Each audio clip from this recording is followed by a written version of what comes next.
Ah, the DS. Nintendo's single most successful product line, it's only about 1 million or so sales away from the best-selling console of all time, the PlayStation 2. If the Game Boy established Nintendo's dominance of the handheld market, the DS cemented its place as the market leader. And I kinda hate it. Why? How could you have anything but absolute fanboy love for this little gem? E.g., right on time. I figured you'd let your contrarian self just waltz right in someday, and you didn't disappoint. I aim to please. Anyway, how could you not like the DS? This thing is like my childhood, man! It was probably because I was all about the PSP. I was in college, had a job making money, and I just thought there was no way the DS was going to be more successful than the PSP. It was like comparing a PS1 to a PS2. No contest. Well, you know it outsold the PSP by like a lot, right? By almost 2-1, you're right. But I didn't care about any of that.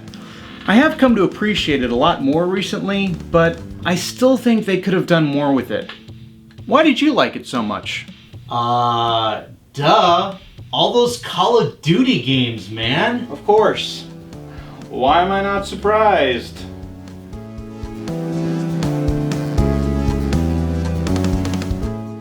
As someone who never owned any DSs until recently, I think I'm in a unique position to look at it completely nostalgia-free. Have I set my fanboy level dislike for this little system aside at this point? I think so, and that's one of the best aspects about older systems and games. We don't have to choose which ones we own because they're all cheap now. I did get a 3DS at launch and began collecting the DS games that interested me, since the 3DS is backwards compatible, though some would argue this is not the best way to play those games. You have to go with the original hardware.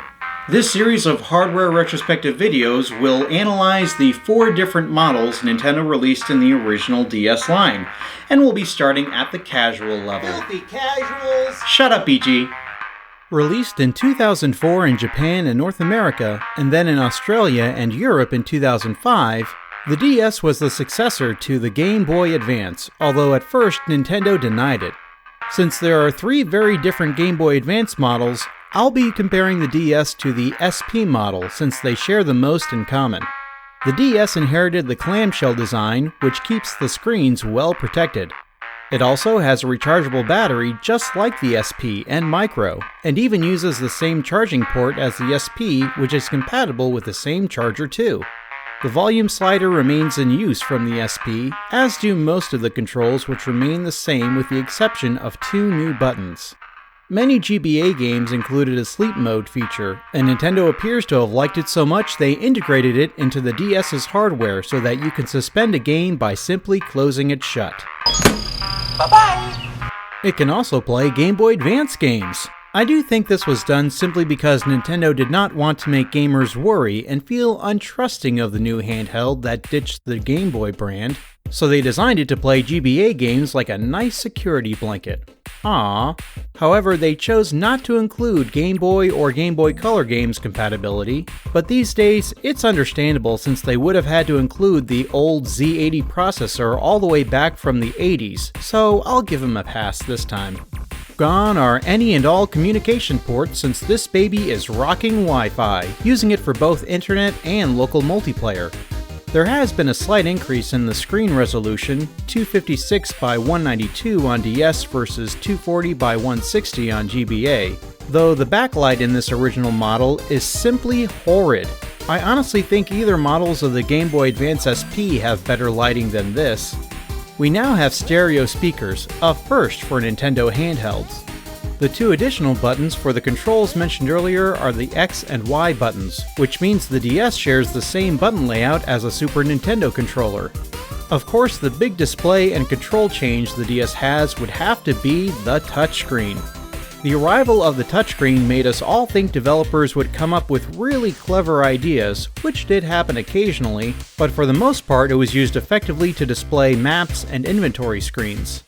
I also must mention the change from cartridges to cards. I always liked this storage method for games despite the capacity limitations. These cards came in their own really nice cases and have been able to be expanded and improved so much so that similar cards are used in the Switch these days. The system uses a simple but effective operating system and now keeps track of the time and date, and PictoChat is legendary. Having your own private chat room with other people on a local Wi-Fi connection? Have to say, this one does make me feel like I was missing out. A stylus is housed within the DS itself, and while the touchscreen can be operated just fine with your fingers, it's nice that unless you lose this thing, you'll always have a stylus within reach, and it's a great design borrowed from PDAs. There's also a mic, which kind of was underutilized, but it's here nonetheless. The Game Boy had 3 distinct models, the Game Boy Advance had 3 separate models, and Nintendo decided it was time to up the ante and released 4 different DS models. Today we'll just be sticking with the differences that each new model brings to the table, but future videos will really get into the nitty-gritty because Nintendo made some weird, bonkers, odd choices when it comes to this line. The first redesign came with the DS Lite, which arrived in 2006 to most territories. There's now a new proprietary charging port for the DS Lite that is only used in this handheld model. The power button is now a slider over on the side, not sure what the reason would be for changing it to a slider, but okay. And the GBA cartridge slot now comes with a cover to keep it in line with new, sleek, redesigned lines. Despite the smaller form factor, the screens remain the same size at 3 inches apiece. And talking about the screens, they are immaculate. It's like Nintendo took the LCD panels straight out of the Game Boy Advance SP model AGS 101 and slapped them in here, and they can get even brighter than in the GBA. At the time, this was the best screen Nintendo had ever put into a handheld, and it was reason enough for anyone to swap out the original for a new Lite model.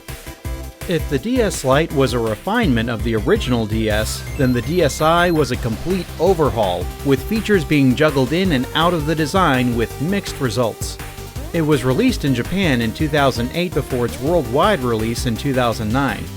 Some of the more modest changes included the volume slider being changed to buttons, accompanied by an on-screen meter on the main menu screen, and a brand new charging port that would stick with us all the way up through the entire 3DS family of systems. One major change is the inclusion of an SD card slot, which was used partially for the downloading of additional games from the DSi shop.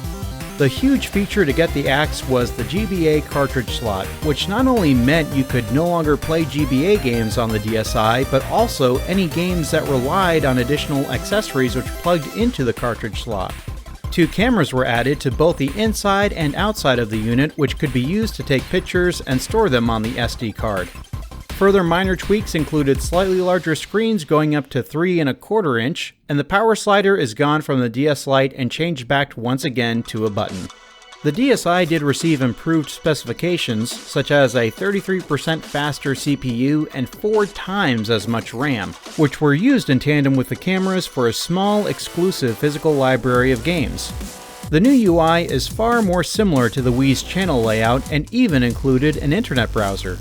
And finally, we have the DSi XL arriving in Japan in 2009 and everywhere else in 2010. There's not much to write home about here as far as the differences go from the smaller model. You get a larger unit with much larger screens on the inside. Thus concludes part 1 of the DS hardware retrospective. Again, I didn't grow up with or even own this system when it was popular, so I think I've got some unique takes for each of these models and their different features. Next time, we'll be taking a hands-on deep dive into what makes each model different, so be sure to subscribe if you don't want to miss out. This is Steven with Level 1 Sword, and I'll see you all then.